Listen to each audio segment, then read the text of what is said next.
Halo Fitness Mania, selamat datang kembali di channel YouTube Coach Halim Chiang. Hari ini saya akan membahas tentang vegan, vegetarian, plant-based diets, apa tantangannya serta apa solusinya supaya menjalankan dengan baik. Kita mengenal pola makan vegetarian, vegan, ataupun plant-based sebagai suatu alternatif pola makan yang dianggap baik. Dan memang banyak yang merasakan manfaat kesehatannya, dan juga mungkin banyak juga yang melakukan karena faktor religi atau spiritual. Apa sih karakteristik dari masing-masing pola makan? Kemudian bagaimana kita menyikapinya? Karena banyak sekali yang merasa menjalankan pola makan ini, tetapi juga belum mendapatkan hasil yang maksimal. Yang pertama, kita melihat bahwa sebenarnya vegan, vegetarian, dan plant-based diets adalah pola makan yang berbasis pemilihan sumbernya. Sumbernya apa saja. Kalau vegan sudah jelas ya, berarti dari 100% nabati. Tidak ada keterlibatan asupan hewani sama sekali. Ya, jadi vegan cukup jelas, jadi sayuran dan buah saja, biji-bijian, ya kacang-kacang masih masuk di sini. Kemudian yang vegetarian sudah mulai melibatkan mungkin komponen hewani, tetapi tidak melalui proses yang tanda kutip dibunuh, disembelih ya. Jadi di sini ada melibatkan mungkin telur atau misalnya susu. Kemudian ada plant-based diet yang sifatnya lebih kurang 80-90% nabati dan 10%-nya hewani yang melibatkan mungkin daging-daging ya. Tapi ada juga yang mungkin lebih spesifik lagi mengatakan saya tidak mau daging merah di sini. Saya hanya mau makan yang protein putihnya saja seperti ikan dan ayam. Atau bahkan ada yang bilang saya mau lebih spesifik lagi makan ikan saja. Jadi ada banyak sekali jenisnya tetapi itu karakteristiknya. Nah, kita langsung ke karakteristik sumber. Dalam hal ini saya ingin membahas dua hal. Yang pertama adalah karakter makronya. Ya, karakter makro dari nabati biasanya memiliki 3 makro sekaligus. Contohnya dari kacang-kacangan, ya, berarti ada lemak, ada protein, ada karbohidrat. Dari biji-bijian, lebih banyak di karbohidratnya, kemudian protein, baru lemak. Kemudian di sayur-sayuran, lebih banyak serat dan proteinnya daripada lemaknya. Jadi hampir semua makanan berbasis nabati sudah memiliki kandungan karbohidrat. Nah, bisa dibayangkan kalau misalnya saya coba lompat sedikit ya, kita ke penyajian. Penyajiannya cukup misalnya asin, gurih, pedas, maka yang dicari adalah apa? Biji-bijian yang lain yaitu ketemunya di nasi misalnya, atau kentang, atau jagung, ya.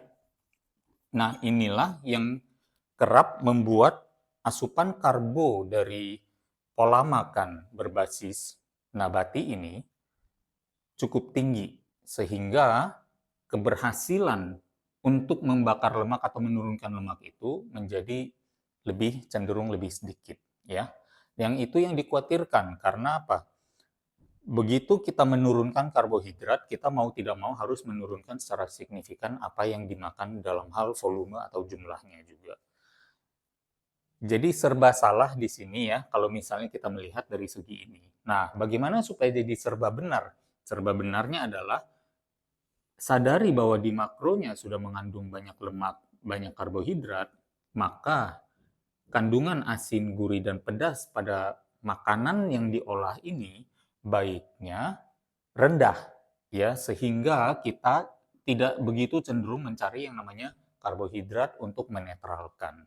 Ya, apalagi nanti dibarengi juga misalnya teh manis gitu ya, atau minuman-minuman manis yang meskipun berbasis plants, tetapi tentunya sudah menambah kalori karbohidrat lagi. Seperti kita ketahui bahwa untuk menurunkan lemak dalam tubuh, kita perlu sekali yang namanya mengendalikan atau memiliki kendali yang bagus atau kontrol akan porsi karbohidrat, terutama dalam hal ini diturunkan bukan berlebih. Kemudian tantangan kedua adalah asupan protein.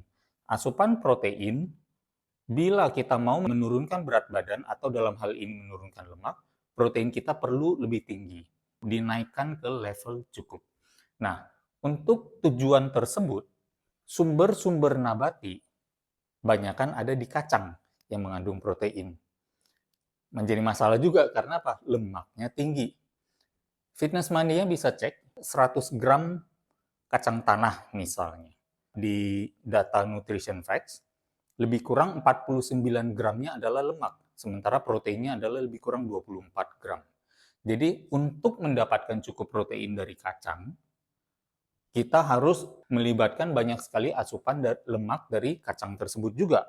Tidak salah, masalahnya misalnya kalau dalam bentuk salad yang ternyata salad Indonesia banyak berbasis kacang, ya, kita akan melihat bahwa ternyata dalam 2 sendok makan saus kacang aja kalorinya sudah cukup besar. Belum lagi ternyata dalam salad itu mungkin ada kerupuk melinjo di sana, kemudian ada tahu dan tempe dan kentang goreng.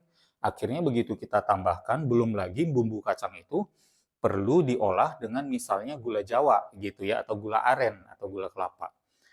Jadi penambahan lagi kalori di sana, belum lagi kalau kacangnya digoreng. Akhirnya apa yang kita anggap sehat dan memenuhi kebutuhan protein kita ternyata memiliki begitu banyak tantangan kalorinya. Itulah sebabnya mengapa banyak pelaku diet vegan, vegetarian, dan plant-based meskipun berhasil menurunkan berat badan, tetapi sayangnya berat badan yang turun bukan di lemak, tapi malah lebih banyak ada di penurunan otot. Solusinya jadi bagaimana? Nah, kita perlu menyiasati. Misalnya salah satunya adalah dengan suplementasi. Ya, suplementasi bersyukur di hari ini banyak sekali suplementasi protein, ya bubuk protein dalam bentuk nabati, ya seperti plant-based atau vegan-based protein powder yang biasanya dibuat dari tepung protein beras, tepung protein kacang polong, ya dan lain sebagainya, termasuk juga kacang kedelai. Dan salah satu karakteristik lagi kalau saya boleh tambahkan di sini yang perlu menjadi perhatian para pelaku vegan, vegetarian maupun plant-based adalah plant toxins. Tidak bisa dipungkiri bahwa tanaman juga adalah makhluk hidup. Bedanya dengan hewan apa gitu ya? Kalau hewan mau diburu atau mau disembeli, mereka masih bisa berlari untuk berusaha menyelamatkan diri. Tetapi tanaman dengan nature-nya yang tidak bisa bergerak atau tidak bisa berpindah tempat atau tidak bisa melarikan diri, sehingga secara alaminya tanaman-tanaman tersebut akan memiliki karakteristik racunnya sendiri yang diproduksi supaya yang makan itu kapok, gitu ya maksudnya. Nah, tubuh manusia memang sebenarnya pintar ya untuk berusaha menetralisir plant toxins ini. Tetapi kita juga perlu menanyakan apa yang terjadi apabila saya mengkonsumsi terlalu banyak akan hal ini. Jangan salah, plant toxins ini mungkin waktu kita konsumsi menimbulkan reaksi imunitas yang bahkan menyembuhkan, yang healing bagi kita ya. Sehingga tidak salah juga, tetapi mungkin memiliki tempat sebagai healing properties atau misalnya healing nutrition daripada daily nutrition.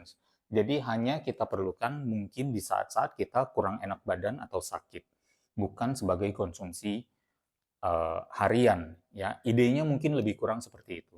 Tetapi dengan keberadaan ini, siapa tahu ya mungkin dengan penyajian yang lebih baik, ya melibatkan berbagai misalnya spices, bumbu rempah dan lain sebagainya mungkin dan panas mungkin bisa menetralisir sedikit dari plant toxins tersebut. Dan kemudian kita perlu berbicara tentang jumlah juga. Bagaimana agar pola makan vegan, vegetarian, dan plant-based bisa memenuhi kebutuhan harian kita. Nah, memang selalu menjadi tantangan.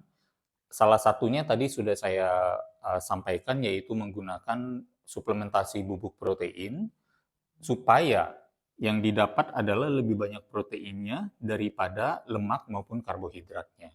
Kemudian yang kedua adalah supaya kadar asin, gurih, dan pedas dalam setiap hidangan, vegan, vegetarian, dan plant-based, tidak tinggi sehingga kita tidak mencari karbohidrat lain sebagai pelampiasan atau penetralisirnya.